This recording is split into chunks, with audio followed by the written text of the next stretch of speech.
how adaptable are you? If information is coming to me much faster, my tools to monitor that information are also changing very faster.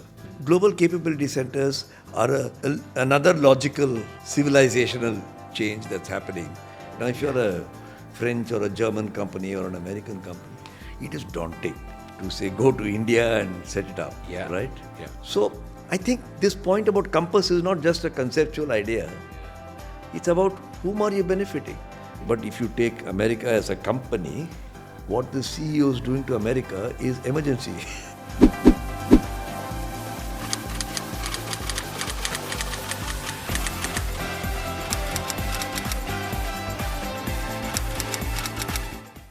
RJ, now this is a great segue into the second section, which is around capability building. And as they say, you can see almost this statement written all over that AI is coming for your job.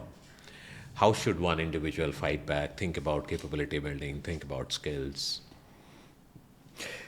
Fundamentally, an individual should think about these as augmenters of his existing skill rather than as challengers to his skill. So the word fight back itself is a bit of a misnomer. Listen, when I started my career, they used to have double foolscap sheets with carbon paper inserted, writing with a ball pen. A dispatch summary or accounting statement or whatever. Anybody who does that today will be perceived, like my grandchildren, saying, what are these quaint instruments that you're using? Yeah. In those days, I started my career in the computer department. Computers were thought to revolutionize and take away jobs. And as you can well imagine, in union-orientated centers in Hindustan Lever, I wasn't exactly welcomed. Because people saw this young person coming with some funny ideas and carrying punched cards and magnetic tapes and so on.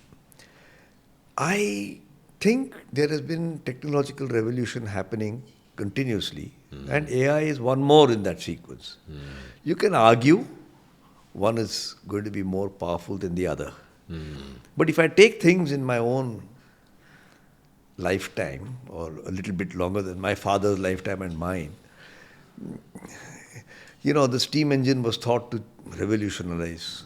My grandfather used to say from the village to Madras city, it would take him 8 days. Why? Because he went by bullock cart until a steam engine came. My father would say there's an aeroplane, so you do it within an hour. Today we can send messages much faster. I feel that each generation of these changes, technological developments and changes, were hyped up by the techies. Those who made steam engines made it look as though it's rocket science. Yeah. Those who then made diesel engines made the same thing. Those who made the first computers said jobs will be hacked left, right and center. And the AI guys are doing exactly the same. They are not entirely right, neither are they entirely wrong. And the message really should be, how adaptable are you? Because you have to adapt. Because in your lifetime, AI will change the nature of work if you're a person of 20 today. So I remember I was guilty of this because when I started my career, I started in computers. And I was quite happy, trigger happy, in hindsight stupidly, when I was 25 telling people all's gone. And if that created terror in the hearts of a 50-year-old man, I wasn't bothered. Okay? Then I grew and became mature. So there are revolutions, technological revolutions happening. There's no doubt that AI is a major revolution. Is it more major than internet was? Is it more major than computers, desktops were? Is it more major than smartphones? I will leave that to the techies to argue about. The important thing is the recipient of the technologies should be convinced and constantly reassured that what worked for me yesterday will not work for me tomorrow. And so they have to be fantastic learners. At some stage, your learning capability will come down because you can't be fantastic learners forever. I've seen people of my age groups still getting emails printed and writing with ball pen and giving it back and wanting to dictate letters. Yeah. But they didn't. I mean, that technique won't work for very long because there'll be so much paper to be printed. You're back to square one. Yeah. So I think I would very much like the champions of technology and AI to say it's going to change your life and you're going to make it happen because you're going to be adaptable. This is the way to adapt rather than be looming threat around them. And if they can emphasize learnability and keep abreast, I think we'll be better off. And you see the example of what happened. You know, long before petrol engines came, electric locomotives were the first to be made, 1890. 1890 electric cars were made. He just gave it up, saying that it's too complicated to have electric cars, so we'll do petrol engines. Now we are doing the opposite. Yeah. So history sort of repeats itself in multiple ways. And without for a moment scotching the importance of AI, I am not persuaded that singularity moment is coming and everything, nobody needs to do any work, everything will happen. I don't think any techie is actually saying that. But the techies certainly cause a lot of anxiety in their body language, in their lesson, and the messaging that they give. That is counterproductive. Yeah, no, you make a very interesting point that the ones who are developing that technology have always been the ones who have propagated it to the maximum possible extent. You know, if you go back any number of years in the history, that's been the case. And today you see the same thing, that those who are right in the middle of it, developing it, are the, I definitely see that point. There are a couple of other things at play though. You talk about learnability. Yet, when we look at organizations, and I'll split this in two parts, which is what does capability or learnability mean for a organization, and what does capability building or learnability mean for a individual. We still see a lot of people just going for people who come 80%, 90% ready from a domain and technical skill standpoint. Only then those folks are hired. Not often do we see people hiring for learnability at scale. So if you take, and the other thing that's happening is the rate of change of a domain in know-how within a domain or know-how within a technology is changing faster. It's faster and faster. So if you were to advise, let's say, how organizations should think about it and how individuals should think about it, how would you differentiate that? Let me take your second point first, that the pace of technology is changing faster and faster. That is true. But the tools to cope with it are also changing faster. Go deeper. If information is coming to me much faster, my tools to monitor that information are also changing very faster. I'm not going to a telex machine 3 times a day. Interesting, okay. I have a smartphone. I have screens, display screens. I have monitors all around So me. the interpretation is also changing quicker and quicker. Quicker and quicker. Yeah. And it is the gap between the two that defines learnability. Oh, yeah. Amazing, okay. Right? Learnability is aspiring to learn something which you don't know.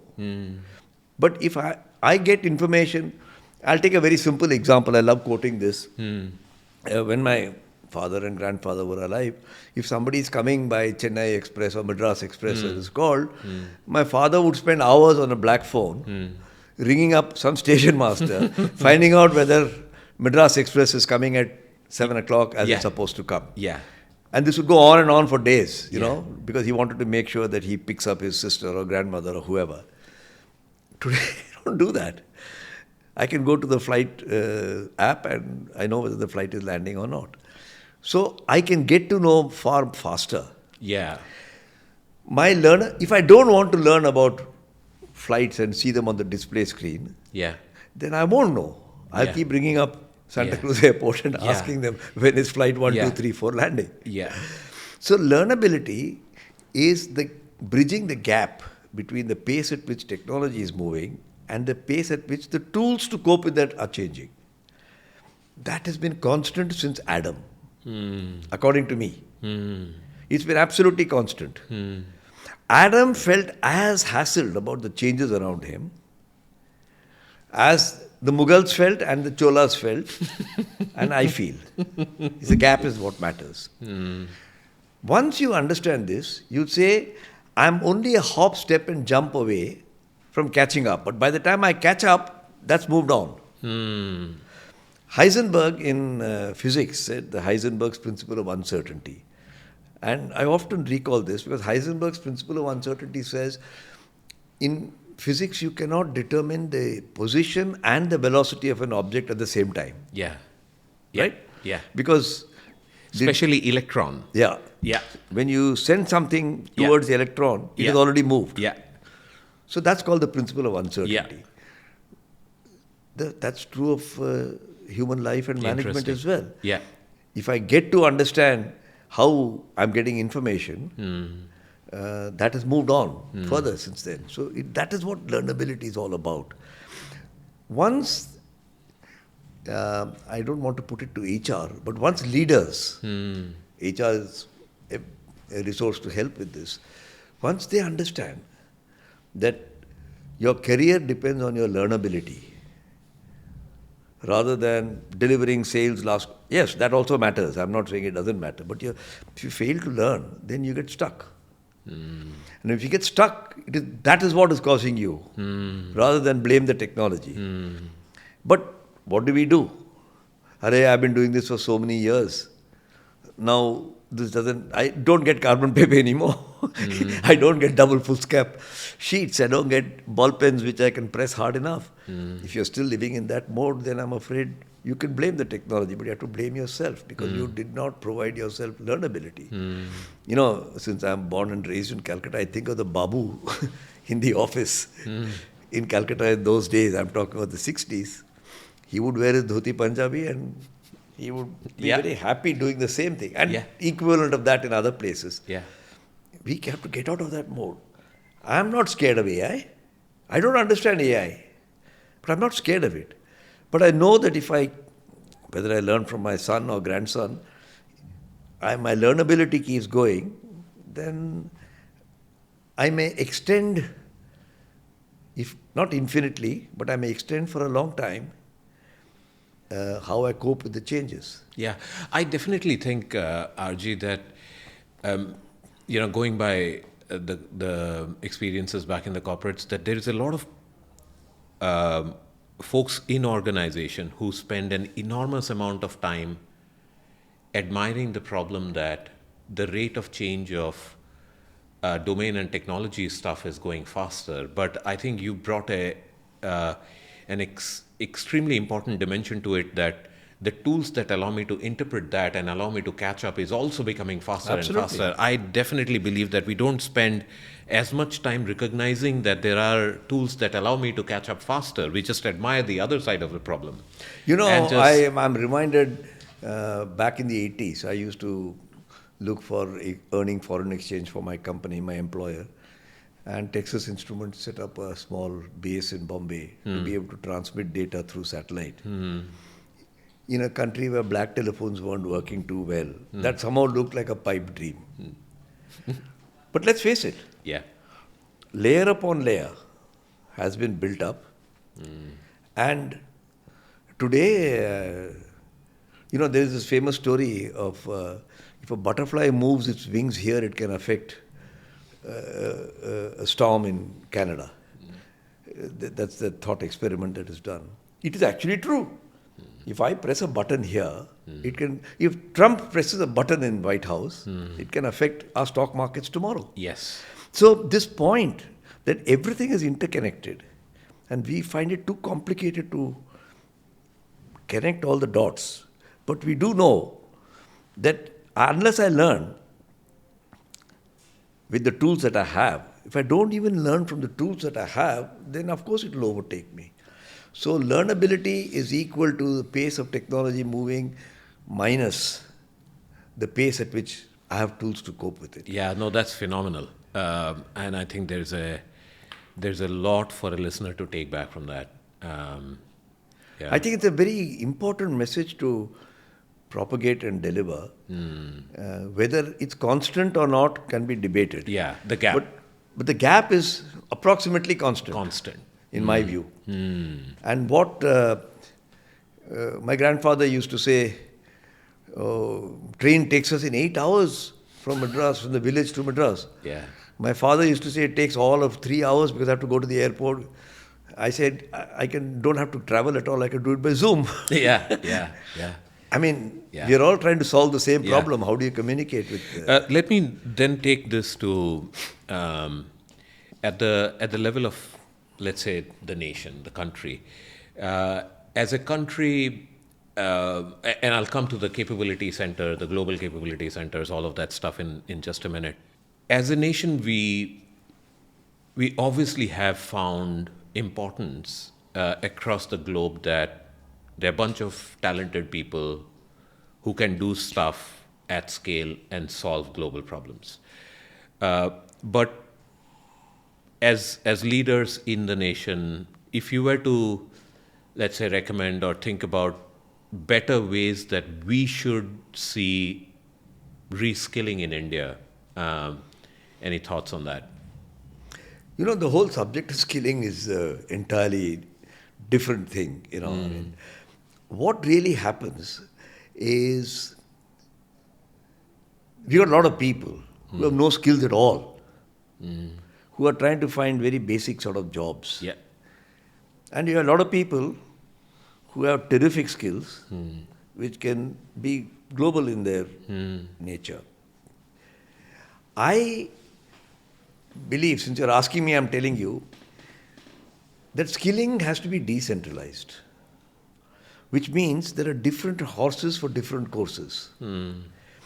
And if you go back 50 years and said we need a lot of engineers for the IT and software, nobody would have thought of anything. But by decentralizing education, with some hiccups from time to time, Andhra and Tamil Nadu produced, and Karnataka produced so many bloody engineering colleges that they are coming out of the years with engineers. And they went for valuation rather than value. Yeah. They went for quantity rather than quality. And so there's a bit of an excess there. And what have software companies like TCS and Infosys and Wipro done? They set up their own training centers because they take a 70% cooked meal and give the last 30% themselves. In my view, the model by which engineering college... Look at medical education on the other hand, it's the opposite. Completely controlled centrally. It is almost impossible to... And yet Indian doctors are very valued because the range of diseases that they deal with on a daily basis is equal to the whole career of a doctor somewhere else. That's why the NHS and so on are full of Indian doctors. So I have always felt, but this is a private thought in my mind, that skilling should be decentralized. And what I mean by that is, just like telephony was decentralized, if you gave away licenses for people to set up skill institutes and have some model by which somebody in Banaras may set up one for carpet weaving, which is totally irrelevant to somebody in Karnataka who may set up how to weave silk. They're two different skills. The silk weaver who learns at Karnataka will be happy to weave silk and get a high price for it, like the carpet weaver in Banaras will be happy. Why should he want to? Nobody wants to leave his house or village and just go off somewhere else. And if you think of skill as dexterity with fingers and being able to move with it, that's when it comes to industrial skills, like being a fitter or being a machinist or an operator or a lathe operator, we have what has now become a bit decrepit, which is the apprentice scheme. That has a more higher degree of universality. But that again produces people who require a finishing school, which companies are doing. So I think there's a great opportunity if you decentralize this and tailor make it. Now, tailor making on a mass scale is very difficult. But tailor making on a specific scale, if it's decentralized and small people do it. So I'm saying, if you decentralize this and give skilling centers, somebody may set up only for carpet weaving. Somebody may set up for carpet weaving and coconut shells. And those people who come from there will be very skilled in that. Rather than, and it's like engineering college. Now, how many engineers do we produce? Everybody you run into in Silicon Valley is either a Reddy or a Rao or a, Venkatraman. Yeah. And many of them are damn good. Yeah. Maybe some of them are not up to scratch. So, that is my take on skilling. Sure. We are producing 3/4 cooked chapatis, hoping that you'll take it home and cook up the last quarter. I think we can go further. Maybe one last, before we move on to the last section, is I don't know if you have caught up with this buzz that's going around global capability centers that's coming by the dozens in India. The future seems to be, or at least the next 5-6 years seems to be, at least that trend to continue. There's a lot of reshifting of the business from outsourced to insourced work that many of these organizations are now willing to set up, transformation, R&D, innovation centers in India. What's your thought on that? No, I think it's a process that began probably in the 80s, in its early days, when people didn't understand what is this software and sending it through wires. Because we were used to excise and customs duty where lorry stops at the gate and you can sort of check how many cases there are. One of the reasons, on a lighter note, why the software industry took off is no Babu knew how to control it. But to be fair, the software industry is also, through its own self-discipline, NASCOM and so on, been pretty much a clean industry. It doesn't have the track record. Global capability centers are another logical civilizational change that's happening in this information technology driven area. And many foreign companies back in the 80s would just not be willing to talk to you about outsourcing because of the image of India, all sorts of things. They have done a marvelous job in building up the image that India can deliver through good protocols, through good discipline, through following engineering principles and so on and so forth. Now somebody sitting out there, because it's all getting competitive. If I can outsource, he can also outsource. So I want my own outsource. Now how does he do it? Now if you're a French or a German company or an American company, it is daunting. To say, go to India and set it up, right? So if there is somebody who's able to facilitate this in whichever manner, I would look at it seriously. So I see this global capability center, which started in a very small way many years ago, it's already becoming quite big and mushrooming. I think today the global capability centers employ about half the number of people with the IT and ITES are employing. It may overtake it. It's about 2.5 million people. The first global capability center in terms of R&D and innovation was Ciba-Geigy.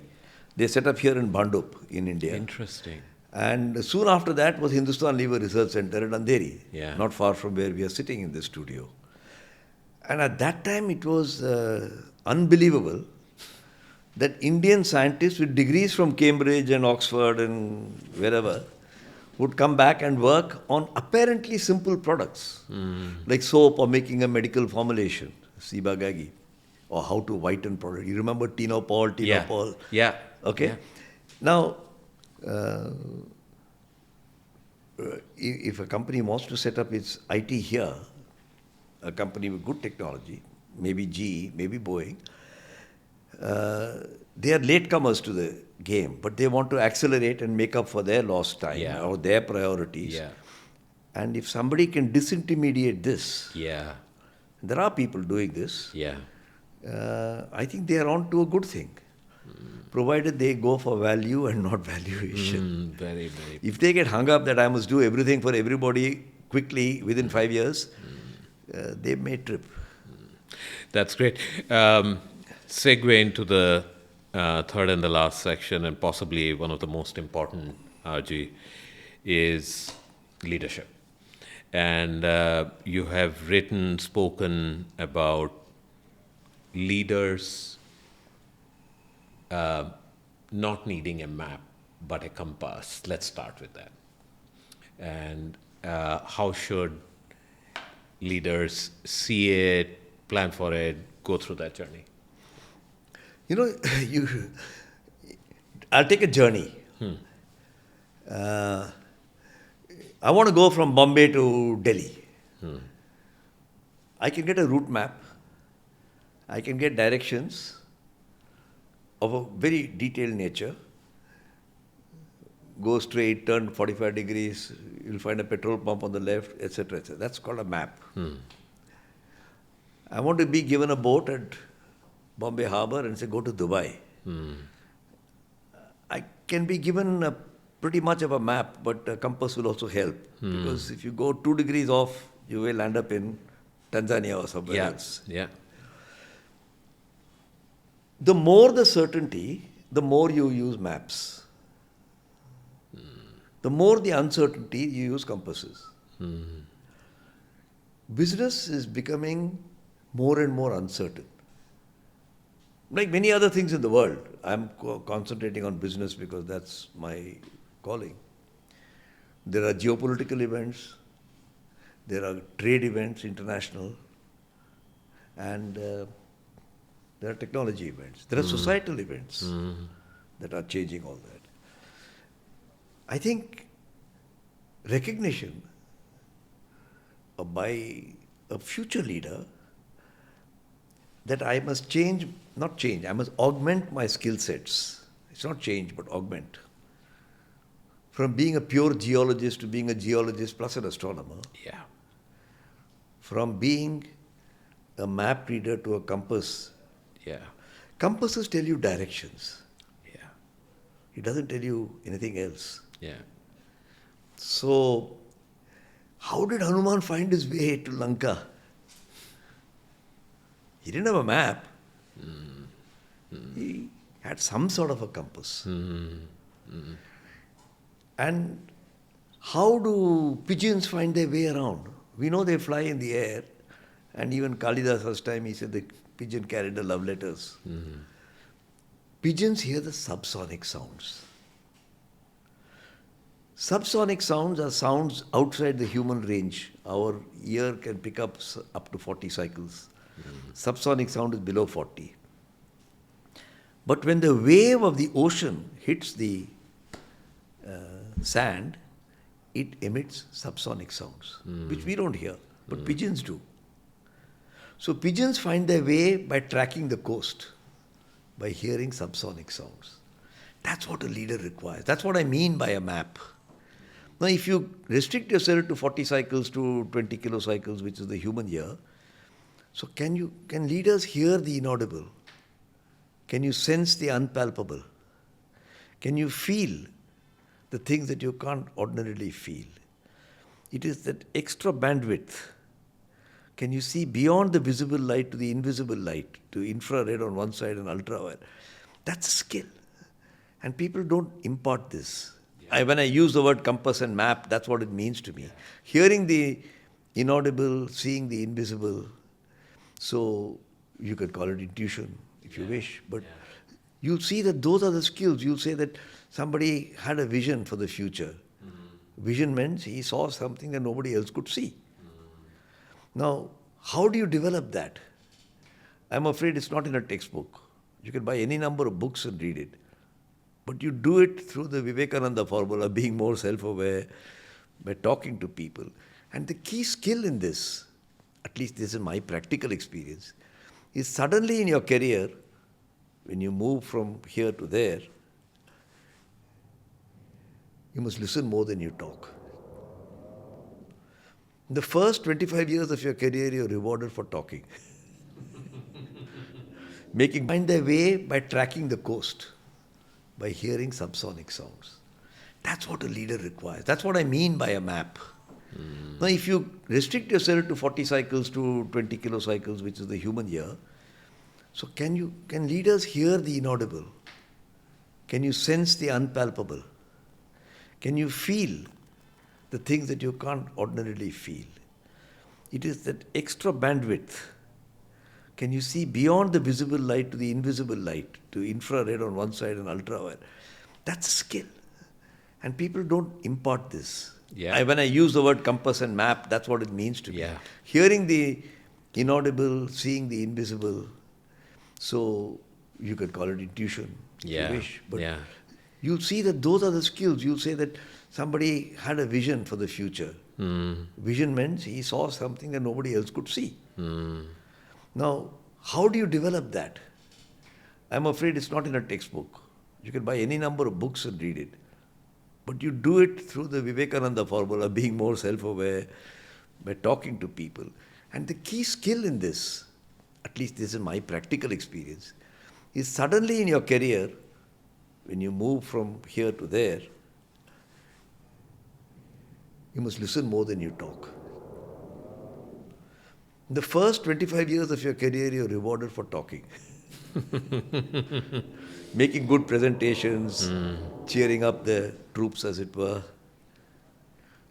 But in the last 10 years of your career, you're rewarded for listening. Because it's only by listening that you can attempt to hear what cannot be normally heard. It is what people don't say that matters. It's not what people say. People will say, sir, you're a great leader. You're a wonderful person. And you can gloat in that glory. But what they don't say is what happens near the water cooler. Interesting. So, I think the skills involved are listening more than talking. But nobody ever told me that. Yeah. I'm not sure I'm a good practitioner of it. No, yeah. Right. I mean, but when I sit in this evening of my career, I think back and I say, what could I have learnt better?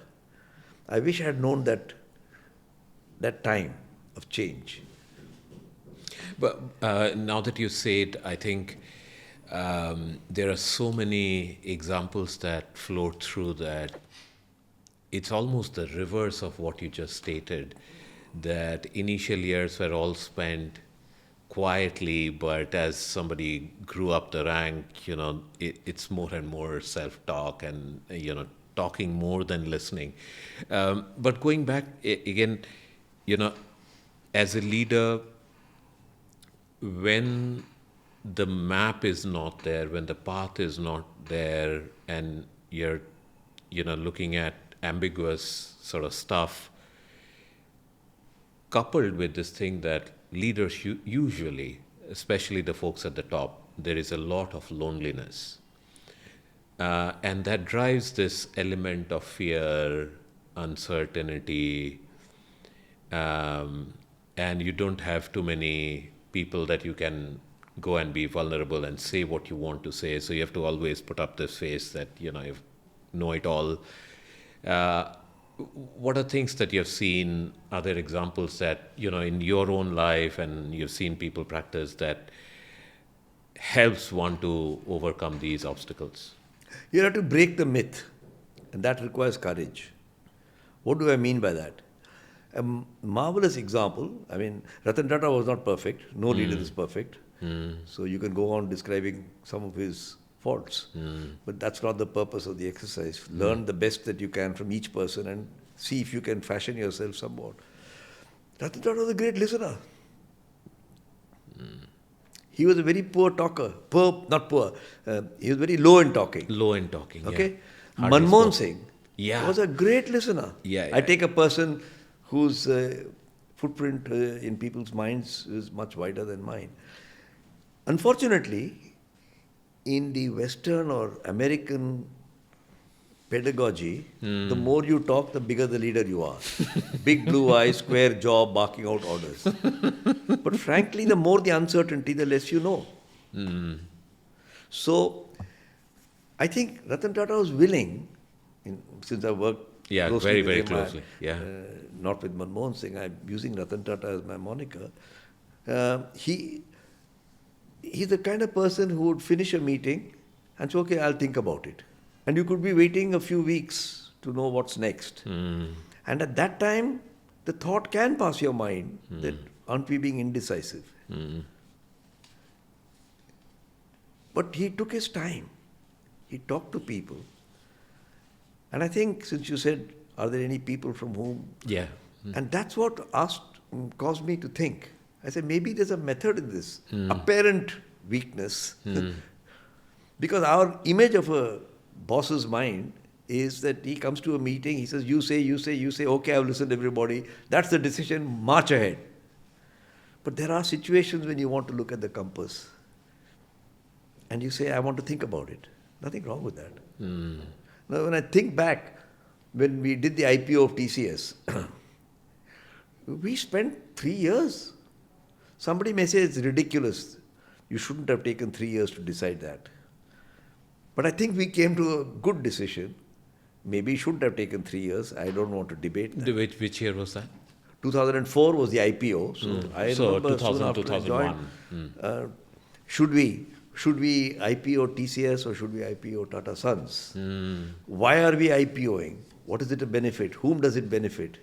What will be the price? If this happens, what are the onerous responsibilities that come on a public listed company? Why are we doing it? And it would usually end with saying, okay, let's think about it and talk about it next week. It doesn't have to be day after tomorrow. And the final meeting, I remember, the merchant bankers said you can get 600, 700, 800. They came to 900. And then there was a lunch that day, and Ratan Tata came and took his chair, and he said, hey, I just finished a meeting, and he's saying you can get 950. And I was certainly I can talk for myself, I was very excited. I said, yeah, push for 950, maybe you'll get 1,000. And then Ratan Tata very thoughtfully says, but don't you think we should leave something on the table? I said, what? What do you mean leave something on the table? Because it's winner takes all. Yeah. That's what we will train. Yeah. He said, but think of a guy who's retired, he's putting his last 5 lakhs to buying a TCS share. Don't you think he'll feel happy if after buying the share, price moves up a bit? Yeah, that is... And I said, this is long-term thinking. This is compass thinking. Yeah. And we finally went, if my memory serves me right, I'm not sure, at 900 or something. And sure enough, in 6 months or 1 year's time, it was 1100. Yeah. And the number of people who got joy out of it is... And did it dent Tata Sons? I don't think so. Yeah. Because jo aana hai wo aayega. Yeah. Maybe for a very little micro period of time. Yeah. You look at what's happening today. People have an IPO at X price and they are X minus. Yeah. So I think this point about compass is not just a conceptual idea. Yeah. It's about whom are you benefiting. And it was to the credit of Tatas, Ratan Tata in particular, to bring out the point that I would rather have 1 million people who have subscribed be happy than we 5 guys being very happy here, that we got that last bit of juice out of it before we let the cow go to the graze. And since then, of course, TCS has done marvelously well. Yeah. So I'm using these live examples to say that this point about compass, map, etc. are not theoretical. There are real live examples I have lived through. And it has not been that those ideas were in my head always. I've learnt it as I went along. And my regret is that I didn't learn them early enough. No, not at all. What a illustrious journey you have had. That reminds me that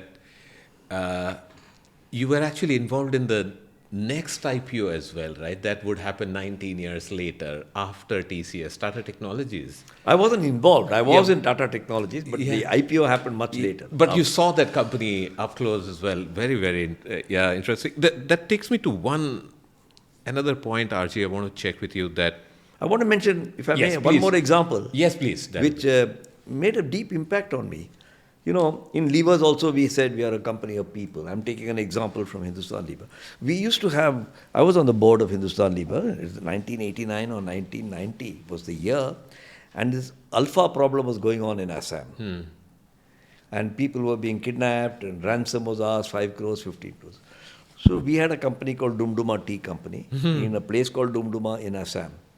And one fine day, a message came that if you don't pay 15 crores, or some amount, I've forgotten whether it's 15 crores or 5 crores. Then we'll bump off all your non-SMEs managers, of which there were quite a few. We had a week or two. There was no way we were going to pay.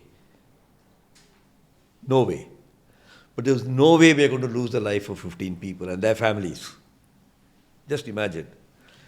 And I don't know if you can remember, Alpha would do all sorts of things in those days. I grew up there, by the way. I grew up in Assam. It could be quite bad. Yeah. So we said, we keep saying we are a company of people. Here's the time to show you're a company of people. Not just give a speech at the next employees' day. And though I did not do it, I'm narrating the story, the appropriate people with the connections, we went right up to the Prime Minister. You did? We went to the Intelligence Bureau. Wow. We went to the Chief of the Army Staff. And the system understood the problem. And they said, this is a good thing you're not paying. And you won't believe it. I haven't written up the story, but I've got the facts with me. A secret Indian Air Force plane was landed there at the middle of the night.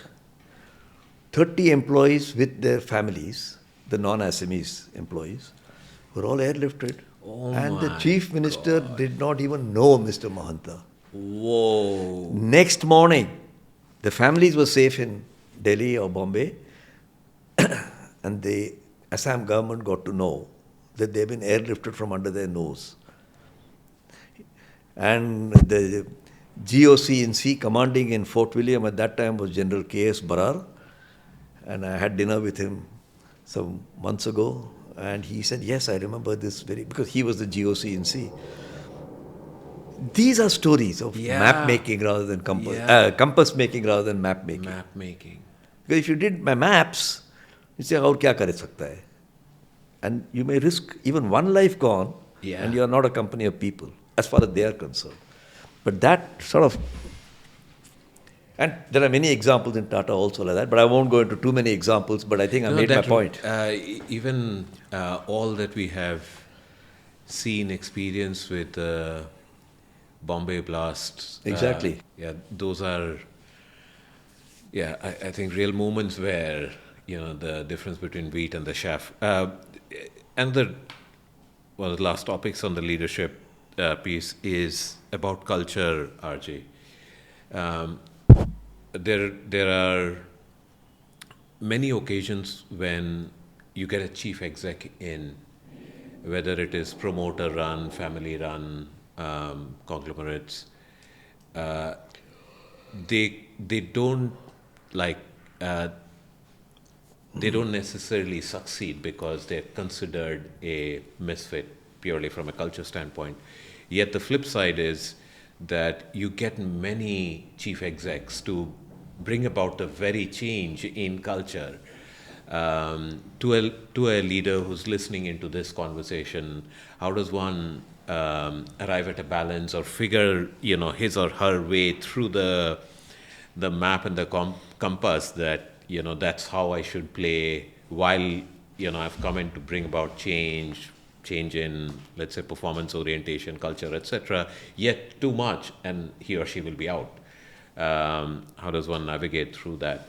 So I like to, by now you would have gathered I like metaphors a lot because they just communicate. There are two kinds of surgeons in a hospital. Mm-hmm.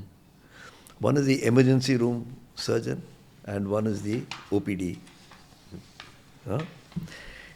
If there's a car accident and somebody arrives with 3 patients whose heads are all smashed, you need emergency surgeon who may not have every instrument required, every test report required. He has to use his judgment and try to save the patient. And he does certain things. I've talked to, not that I understood everything that they were saying, but they use maps. They use compasses. Compass. Because every report, blood test karo, stool test karo, diabetes test, no time. You just say, I'm getting a stomach ache. You go to the hospital.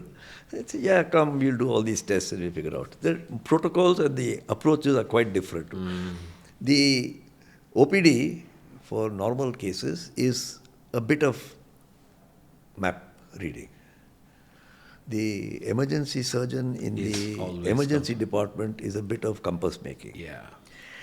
And you can see that the way they will react, one will be moving helter-skelter. Now, companies also fall into the need for OPD or emergency. Mistaking one for the other is a great danger. Because everybody wants to shake up his company and think it's an emergency. Emergency is when it's about to collapse. Life is it. Now, you take an example, which is in the public domain, so I don't mind mentioning it. Just 2 days ago, the board of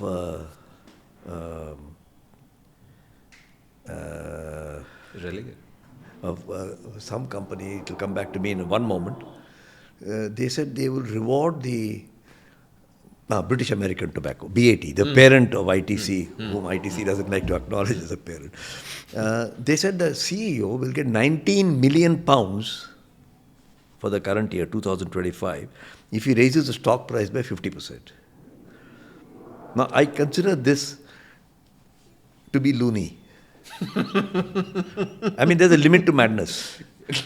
As though the CEO can influence the stock price. Yeah, what a goal to have. What a goal to have. 19 million pounds. If he Yeah. makes the 19 million, Yeah. the company go to hell. Yeah. He can retire happily Yeah. with a farm in Yeah. Gloucestershire. Yeah, talk about value versus valuation. So I think this kind of thing is nuts because BAT is not in the emergency. It requires to go to OPD and get blood tests and all that.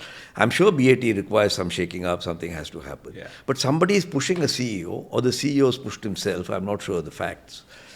That's an example of applying and then you'll run the company into, if you take a person who's got slight blood pressure into the emergency and they apply the emergency techniques, then they're probably going to go wrong. Yeah. So, judging a company, now Boeing, you could argue, is a bit like an emergency case. In which case, yes, there'll be some things that you do which appear a bit drastic. And politics is not our subject, but if you take America as a company, what the CEO is doing to America is emergency. It is not it's an OPD case, if at all. Yeah. I'm sure things require to be corrected. But the responses are emergency. Emergency. This, I can't see how it can work. Yeah. So first of all, companies will periodically go into OPD. Just like you and I can't be healthy every day.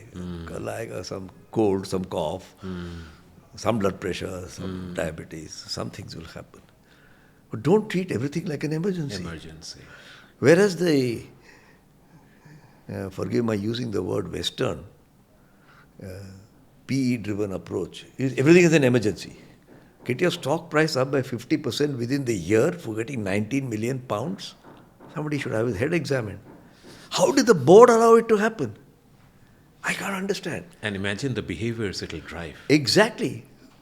Imagine how he will change his behavior. If I was getting 19 million pounds, I'll do all sorts of things. I will necessarily say lies if I have to get it up 50%, collect my 19 million, and then just walk away.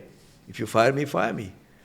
So, I've taken an extreme example because this came out 2 days ago, and I've written about it in my article. Tomorrow it's coming in Business Standard. I would love to read that.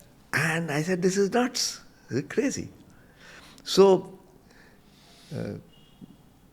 I don't know if that answers your question about map making and Yeah, no, it does. It does. In spades, it does. leaders must have that sense of proportion. Yeah. That saving the patient for the long term is important. Yeah.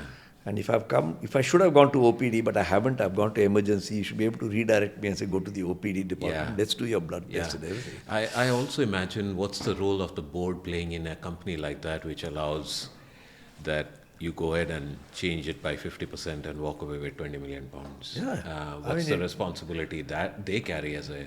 Now, I don't know the specifics and the particulars of what's Yeah, happening sure, in sure, that sure. company, but Yeah. I'm just saying, to me, It- I have not been reading about BAT being in deep trouble or having liquidity crisis. Maybe there is something going on and I don't know about it. Yeah. But to the extent of my knowledge, I think this is completely crazy. Exactly like what I would say though that's not our subject of discussion, what some countries are doing. Yeah, yeah. Where I don't see that emergency, but you treat it like the patient is about to die. Yeah. And then you create conditions where the patient will die.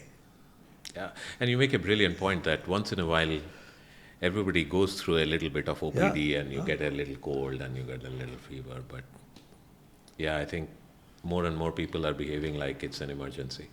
No, thank you very much, RJ, for you are our first guest for the podcast series. We are particularly interested in people and capability transformation, and I must say that we could not have thought about a better leader to come and talk to us.